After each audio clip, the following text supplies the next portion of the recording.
अस्सलाम वालेकुम। मैं हकीम फरहान तारिकी प्रोग्राम हिकमत और रूहानियत के साथ हाजिर खिदमत हूँ। इस प्रोग्राम में हम हस्ब साबिक आपके तिब्बी और रूहानी सवालों के जवाब देते हैं। कोशिश हमारी यही होती है कि आपके तमाम सवालों के जवाब ऐसे दिए जाएं कि जो आपके लिए करना आसान हो। अगर आपका कोई तिब्बी मसला है तो होम रेमेडीज, और होम रेमेडीज भी वो कि जो आपके किचन से अवेलेबल हो। और इसके साथ साथ अगर आपका खुदा न खास्ता कोई रूहानी मसला है तो आयात कुरानी और सदकात के जरिए आपके मसाइल को हल करने की कोशिश की जाए। आइए प्रोग्राम का बाकायदा आगाज करते हैं।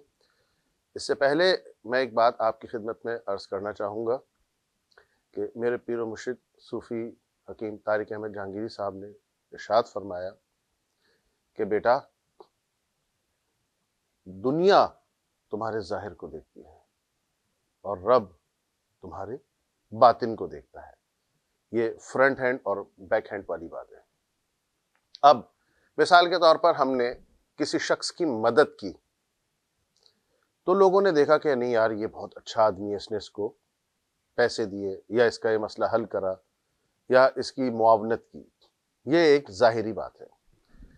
लेकिन रब्बे कायनात क्या देख रहा है? तुम्हारा इनसाइड, इनर, बातिन, कि तुमने ये किस नियत से की, तुम्हारा मकसूद क्या था। अब अगर तुम्हारा मकसूद दुनिया दिखावा था तो रब्बे कायनात इस दुनिया में तुम्हारी उस नेकी के बदले वाहवाही कर देगा। और अगर तुम्हारा मकसद ये था कि मैं अल्लाह के नबी के लिए इस शख्स की खिदमत कर रहा हूं और मेरा रियाकारी, दिखावा, एहसान जताने से कोई ताल्लुक नहीं है, तो वो नेकी आपकी अर्श पे पहुंचेगी। और कुरान पाक में अल्लाह पाक इरशाद फरमाता है कि वाक़रिदुल्लाह कर्दन हसना वमा तुक़द्दिमू लिअन्फुसिकुम, कि जो नेक अमल तुम भेजते हो उसे बदले में बुजुर्ग तर पाओगे। तो आप कोई भी नेकी करें तो कोशिश यही करें कि अल्लाह और अल्लाह के नबी की खुशनुदी, रजा हासिल करने के लिए करें, दुनिया दिखावे के लिए ना करें। और खफी करें, यानी आपके और जो बेनिफिशरी है, जिसकी आप मदद कर रहे हैं, ये बात आप दोनों के दरमियान में रहे। अल्लाह ताला आपको जज़ाए खैर दे और मुझे और आपको नेक अमल करने के, नेक अमल बेरिया करने की तौफीक अता फरमाए। आमीन। प्रोग्राम का बाकायदा आगाज करते हैं। हकीम साहब, मेरे बड़े भाई को साइनस का मसला है, नाक के दोनों नथने बंद हो जाते हैं, उनको सांस लेने में बहुत तकलीफ होती है और बहुत बेचैन रहते हैं। अच्छा देखिए बेटा, जब मौसम की तब्दीली होती है इस किस्म के पेशेंट्स को ये कैफियत उस वक्त ज्यादा पैदा होती है। वजह कि सर्दी जा रही होती है, गर्मी आ रही होती है, या गर्मी जा रही होती है, सर्दी आ रही होती है। दोनों कैफियत में मौसम की तब्दीली इस किस्म के पेशेंट्स को मनफी अफेक्ट करती है। अगर हम ऐसा कहें कि अटैक करती है तो बहुत अच्छा लफ्ज होगा। जब भी मौसम की तब्दीली हो तो इस किस्म के मरीजों को चाहिए कि वो अपने नाक के नथने जैसे ही बाहर से आए तो फौरी तौर पे धोएं। घर से ऑफिस गए, अपने काम पे गए तो उनको धोएं वहां पहुंच के, और कपड़े से खुश्क करें, मास्क लगा के रखें। साथ साथ मुलेठी आम सी चीज है, 50 रुपए की इतनी आ जाती है, सफूफ ले लें उसका। जब भी घर में चाय बने आधा चमचा उसमें डाल दें। तमाम अफराद घर के इस्तेमाल कर सकते हैं, बहुत अच्छी चीज है। तो मुलेठी का कहवा आपने पीना है, मुलेठी की चाय आपने पीनी है। अगर आप अपने दफ्तर में हैं, आजकल तो डिस्पेंसर हर जगह मौजूद होते हैं, तो आपने डिस्पेंसर से गर्म पानी लेना है, उसमें 2 चुटकी डाल के इसको हिला लेना है। शुगर नहीं है तो उसमें आप गुड़ मिला लें, अच्छी बात है। शुगर है तो वैसे ही आप पी लीजिए, उसको हिलाएं। जब वो सफूफ बैठ जाए तो आप नीम गर्म उसको सहता हुआ पी लीजिए। अच्छा, स्टीम आपने लाजमी लेनी है, लौंगे डाल के 8 से 10 लौंगे उसको कुचल लीजिए, और कुचलने के बाद आपने जनाब पानी उबालना है और स्टीम लेनी है रात को सोने से कबल। फिर हवा ना लगे, वैसे भी आजकल मौसम ठंडा है तो लोग तो मतलब पंखे वगैरह तो बंद ही हैं और ओढ़ के लपेट के ही सोते हैं, तो हवा ना लगे, इस बात का आपने ख्याल रखना है। अच्छा, ग़िज़ाई एहतियात, ठंडा पानी बिल्कुल नहीं पीना, सादा पानी पीना है। अच्छा, बहुत लोग होते हैं ना, वो कहते हैं कि जी थोड़ा-सा ठंडा, नहीं, थोड़ा-सा भी नहीं। ठंडा पानी पीना ही नहीं है, सादा पानी जिसको हम कहते हैं रूम टेम्परेचर, आपने उसके ऊपर जो पानी है वो पीना है। तमाम ठंडी चीज़ें आपने अवॉइड करनी है। डेजर्ट्स आप जो ठंडे हैं, वो भी आपने अवॉइड करने हैं, ठीक है? इसके साथ-साथ मिसाल के तौर पर अब अगर आप कोई ऐसी चीज़ खा लेते हैं, मानिए अब आप गए किसी शादी में गए, आपने क्रीम कॉकटेल खा लिया या आपने खीर खा ली, कोई ऐसी चीज़ खा ली जो मिल्क बेस्ड है, लाज़मी सी बात है फिर वो बलगम बनाएगी। तो उसके बाद आपने ये ज़रूर करना है कि आधे पौने घंटे बाद आपने लेमन डाल के ग्रीन टी लाज़मी पीनी है। तो इंशाअल्लाह अल्लाह ने चाहा इससे आप महफूज रहेंगे। इस प्रैक्टिस को आप कीजिए। अगर इफ़ाक़ा खुदा न ख़ास्ता ना हो तो इसका मतलब है कि ये माइल्ड मॉडरेट पे नहीं, एक्यूट पर है, फिर आपका बाकायदा इलाज होगा। आप फिर व्हाट्सएप जो स्क्रीन पे दिया हो इस पर रब्ता कर लीजिएगा, अद्वियात आपको फराहम कर दी जाएंगी। अगले सवाल की जानिब चलते हैं। मियाँ साहब, रात में अचानक मेरी दिल की धड़कन तेज़ हुई, घर वाले हॉस्पिटल लेकर के गए, बहुत से उन्होंने टेस्ट करवाए। उसके बाद ये पता चला कि दिल कमज़ोर हो गया है, ठीक है। अच्छा, ये दिल कमज़ोर होने से मुराद ये होता है कि जो हार्ट के पट्टे होते हैं ना, वो कमज़ोर पड़ जाते हैं। हार्ट 60% काम कर रहा है, ठीक है। अच्छा देखिए, 60% हार्ट काम कर रहा है, ये अच्छी बात है कि इतना ज़्यादा कम नहीं है। 40% बेलो हो तो वो थोड़ा-सा परेशानी की बात है। आप ये कीजिए सरेदस्त कि सबसे पहला काम आपने घी, चावल और तमाम बादी चीज़ें जिसमें दाल, माश, दाल, चना, अरबी, भिंडी जो खून को गाढ़ा करें, तर्क कर दीजिए। बिल्कुल नहीं खानी आपने। गंदुम यानी जो आप रोटी खाते हैं, उसको अगर आप 2 खाते हैं तो 1 कर दीजिए। उसके बदले आपने मौसमी फल लेने हैं। खाली पेट आपने वॉक करनी है। कम से कम आपने 15 मिनट से शुरू करना है, सुबह और शाम। खाली पेट होना चाहिए और आपका मसाना खाली हो, यूरिन पास करके आपने जाना है। अच्छा, तीसरी बात यह है कि आप सुबह-सुबह जब आप सो के उठें, तो आपने जो भी आपका है शावर वगैरह लेने के बाद आप दोज़ानो ज़मीन पे बैठ जाएँ। दोज़ानो ज़मीन पे बैठने के बाद आपने अपनी नाक से फेफड़ों में एयर भरनी है, ठीक है? और उसके बाद उसको आहिस्ता-आहिस्ता मुँह से निकालना है। अच्छा, जब आप नाक से अपने फेफड़ों में वो एयर लेंगे, तो आपने 3 तक गिनती गिनना है। 1, 2, 3 बस इतना। और उसके बाद आपने हल्के-हल्के निकालना है। ये एक्सरसाइज़ आपने 30 सेकंड, 1 मिनट बस इससे करनी है। ज़्यादा करेंगे तो आपको चक्कर आना शुरू हो जाएँगे। फिलहाल आप इस तरीके से कीजिए। दूसरी बात ये कि इस किस्म के पेशेंट्स देखा ये गया, क्योंकि हमारे पास पेशेंट्स आते हैं, फिर हम सवालात करते हैं, तो एक काम ज़रूर वो कर रहे होते हैं, वो ये कि जो जिस बेड पे वो सो रहे होते हैं, वो थोड़ा छोटा होता है। मोस्टली मैंने देखा है, मेरे तो मुशाहिदे में आया, बाकियों का मुझे पता नहीं। तो अब उनके पंजे जो है ना, वो मिसाल के तौर पर अब ये बेड है, तो इसके नीचे गिर रहे होते हैं। ऐसा नहीं होना चाहिए। स्मूथ हो या थोड़े से उठे हुए हो, यानी पैरों के नीचे कुछ रखा हुआ हो। अगर ना रखें तो कम से कम आपका बिल्कुल लेवल पर होने चाहिए। तो ये आप चीज़ें इसको ज़रा ध्यान में रखिए। अच्छा, इसके साथ-साथ जो भी आपके मुआलिज ने आपको अद्वियात दी हैं, उसको आप जारी रखिए। ग़िज़ाई एहतियात आपको बता दी है और आपने इसके साथ बकरे की पुट और गर्दन, उसकी यखनी लाज़मी पीनी है सुबह-शाम 1-1 कप। कम से कम 2 महीने ये आप कीजिए, फिर कैफ़ियत से आगाह फरमाइएगा। खुदा ना करे, अल्लाह ना करे, अगर इफ़ाक़ा नहीं होता, फ़र्क महसूस नहीं होता, कैफ़ियत बदस्तूर कायम रहती हैं, तो फिर इंशाअल्लाह आपको हम अक्सीर क़ल्ब के नाम से हमारा कोर्स होता है, वो है ही इसी चीज़ों के लिए जिनके हार्ट के पट्टे कमज़ोर हो जाएँ, वॉल्व्स का मसला हो, तो वो मतलब सिर्फ़ हार्ट के लिए ही बिलख़ुसूस बनाएगा, वो हार्ट को ही तक़वियत देता है। इंशाअल्लाह फ़राहम कर देंगे। अल्लाह ने चाहा 2 माह का कोर्स होता है, बिल्कुल आपका इको फर्स्ट क्लास आएगा। अगले सवाल की जानिब चलते हैं।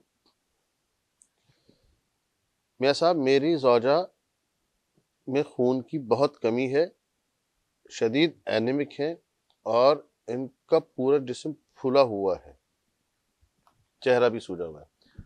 अच्छा, देखिए ये इस किस्म के जो पेशेंट्स होते हैं जिनमें खून की कमी होती है, तो ये बड़ी अजीब सी बात है कि इनका जिस्म सूज जाता है, मुतवर्रिम हो जाता है, फूल जाता है।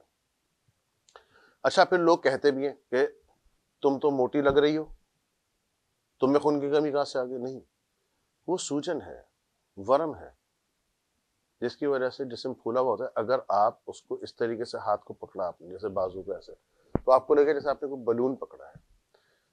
वो पट्टे सख्त नहीं होते, जिसको कहते हैं ना रेशा, जो गोश्त का रेशा होता है, वो नहीं होते। तो ये कैफियत पैदा हो जाती है।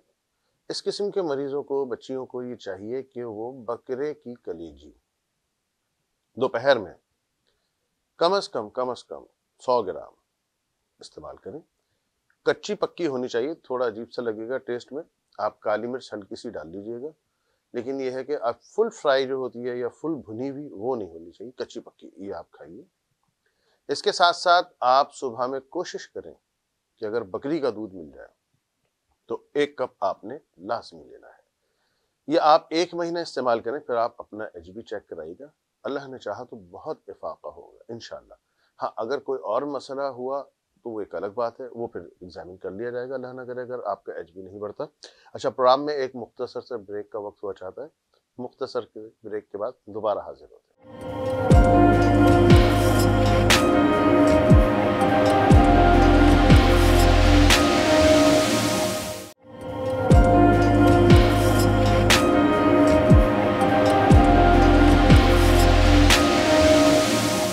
Welcome back. प्रोग्राम के अगले सवाल की जानिब चलते हैं।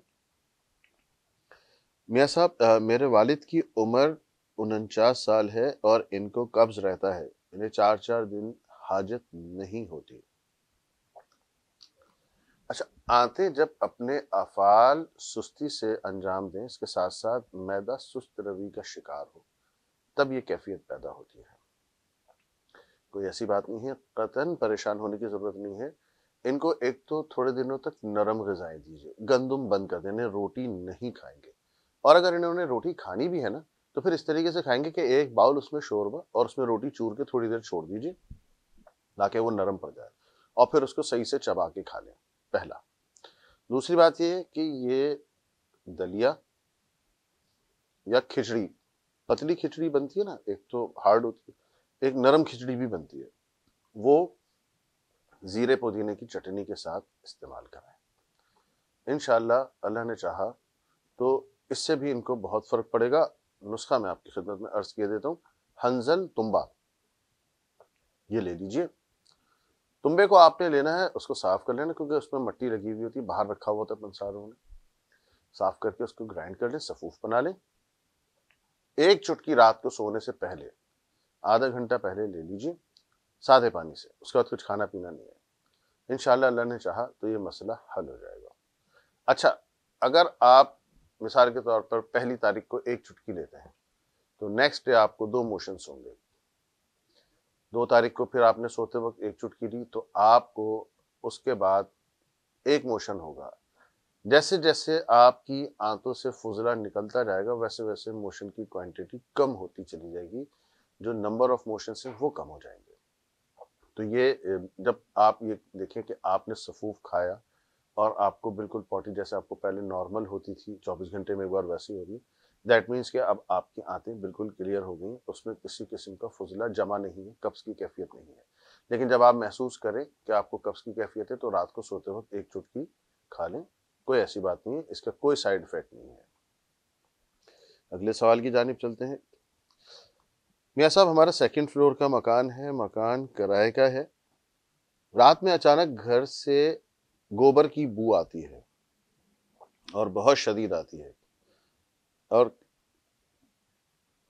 पूरे घर को नहीं आती, बल्कि कभी किसी एक को आती है, कभी दूसरे को आती है। अच्छा बेटा, कभी भी इस किस्म के सवाल करें तो उसमें कोशिश किया करें कि अपना एड्रेस जरूर भेज दिया करें। आपने नाम, वालदा का नाम भेजा, आप तो क्लियर हैं रूहानी तौर पे, लेकिन अगर आप अपने घर का एड्रेस भेज देते तो उससे पता ये चल जाता कि क्या घर पे मामलात तो नहीं है, घर पे बदअसरात तो नहीं है। अच्छा, समटाइम्स ये भी होता है कि जैसे अब हमारा घर पार्क के पास है, तो वहाँ पर खाद आके डली है, तो अचानक से स्मेल आती है। अच्छा, आप तो रूम में बैठे हुए अपने, अब आप खिड़की के पास कोई गया, उसको लगती है, तो वहम भी होता है। ज़रूरी नहीं है कि हर मसला रूहानी ही हो। वहम भी होता है, और इस किस्म के वहम जो है ना, वो इंसान के लिए नुकसानदेह साबित हो सकते हैं। आप किसी साथ कोई भी शख्स खेल सकता है, तो ज़रा मोहतात होकर के सवालात करने चाहिए। आप ये सबसे पहले देख लीजिए कि आपके घर के आसपास कोई ऐसा तो नहीं है कि किसी ने कोई जानवर पाला हुआ हो, या फिर कोई आपके घर के पास पार्क हो जहाँ से ये उन्होंने कोई खाद वाद डाली हो। ये ज़रा ये भी चीज़ें आप चेक कर लीजिए। एड्रेस आप सेंड कर दें, इंशाल्लाह देख के फिर आपको बता दिया जाएगा। मियाँ साहब 3 साल से बेरोजगार, कारोबार नहीं चल रहा है, नौकरी भी नहीं लग रही। अच्छा बेटा, आपके 2 मसाइल हैं, ठीक है ना। मसला एक तो आपका, आपके जो कहना चाहिए आपके एटीट्यूड का, एक तो वो है, और रूहानी मसला भी है आपके साथ, बंदिश का। आपने ये करना है कि सैटरडे को, हफ्ते के दिन, आपने 20 कलेजी के टुकड़े लेने हैं। एक पाव ले लीजिएगा, उसके छोटे छोटे टुकड़े करा लीजिएगा। अब आपने कैसे करना है, एक टुकड़ा लिया, सीधे हाथ के ऊपर, नाखून के ऊपर लगाया, छोड़ा, दूसरा नाखून पे लगाया, छोड़ा, तीसरे, पहले सीधा हाथ की 5 उंगलियां, फिर उल्टे हाथ की 5 उंगलियां, फिर सीधे पैर की 5 उंगलियां, फिर उल्टे पैर की 5 उंगलियां।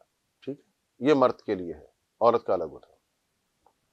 उसके बाद जब ये आप 10 और 10, 20 के 20 नाखूनों पर ये लगा लें, आपने वो 20 कलेजियां थैली में डालनी, अपने ऊपर से 7 बार उतारनी है, और किसी चौराहे पे बीच में, या आप किसी ऐसी खुली जगह पर जाके डाल दीजिए। ये काम सुबह 11 बजे से पहले पहले हो जाए। ठीक है, ये तो हो गया सदका। आपने ये 3 हफ्ते मुसलसल करना है। जिक्र की जानिब आ जाते हैं। सूरह मुज़म्मिल आपने पढ़नी है हर नमाज के बाद 3 बार, 5 बार, 7 बार या 9 बार। या आपने सूरह मुज़म्मिल हर नमाज के बाद पढ़नी है। और सूरह कुरैश को आपने अपने विर्द में रखना है। चलते फिरते उठते बैठते आप सूरह कुरैश को अपने विर्द में रखिए। रोजी रोजगार मुआश के हवाले से सूरह कुरैश बेहतरीन। वैसे तो अलिफ लाम मीम से लेकर मिनल जिन्नत व नास तक कुरान पाक का हर हुर, हर लफ्ज, हर आयत अपनी मिसाल आप है, लेकिन सूरह कुरैश रोजी रोजगार मुआश के हवाले से बेहतरीन है। और बंदिशें हो, जादू की हो, जिन्नाती मामलात हो, सूरह मुज़म्मिल उसमें बेहतरीन काम करती है। तो ये दोनों अस्कार आपके लिए बड़े मुवाफिक हैं, इसको आप बिल्कुल जिक्र कीजिए। इंशाअल्लाह अल्लाह ने चाहा तो बहुत इफाका होगा। 3 हफ्ते आप इसको जारी रखें, और 3 हफ्ते आपने सदका भी करना है। उसके बाद आपने दोबारा राब्ता करना है, कैफियत से आगाह फरमाइएगा। अल्लाह ने चाहा तो आप अच्छी खबर देंगे। अगले सवाल की जानिब चलते हैं।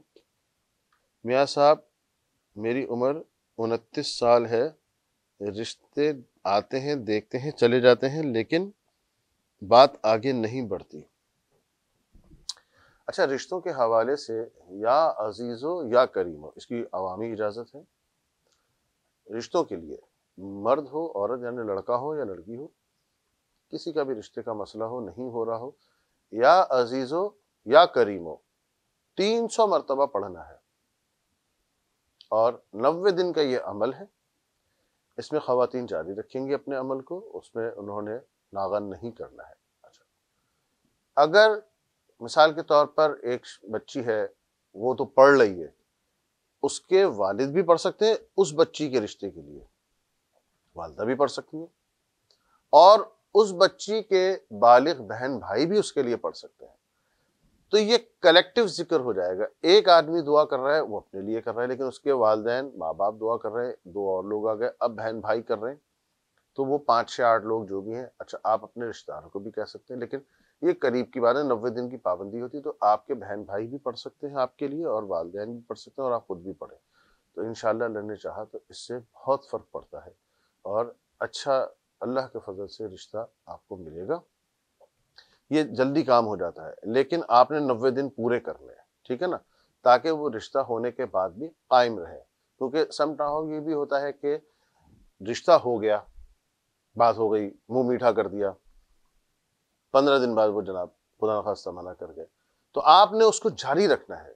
90 दिन पूरे करने हैं, ठीक है ना। और इंशाल्लाह अल्लाह ने चाहा तो इस जिक्र की बरकत से, इन इस्मा की बरकत से, वो न सिर्फ ये है कि अच्छा रिश्ता आपको मिलेगा, कायम भी रहेगा। तो अमल पूरा कर लीजिएगा, इंशाल्लाह अल्लाह ने चाहा तो इसके पूरे पूरे फैज़ व बरक़ात आपको हासिल होंगे। यहाँ से हम भी दुआ करेंगे और इसकी अवामी इजाज़त है, जो भी पढ़ना चाहे वो पढ़ सकता है। आपका बहुत वक्त लिया, इजाज़त चाहते हैं, अगले हफ्ते दोबारा हाजिर होंगे। अगर आपको कोई तिब्बी या रूहानी मसला दरपेश हो तो स्क्रीन पे दिए हुए व्हाट्सएप नंबर पे आप रब्ता कर सकते हैं। कोशिश कीजिएगा कि 20, 25, 30 सेकंड की वॉइस सेंड करें, नाम वालिदा का नाम मेंशन कर दें। अपना बहुत ख्याल रखिए। अस्सलामु अलैकुम।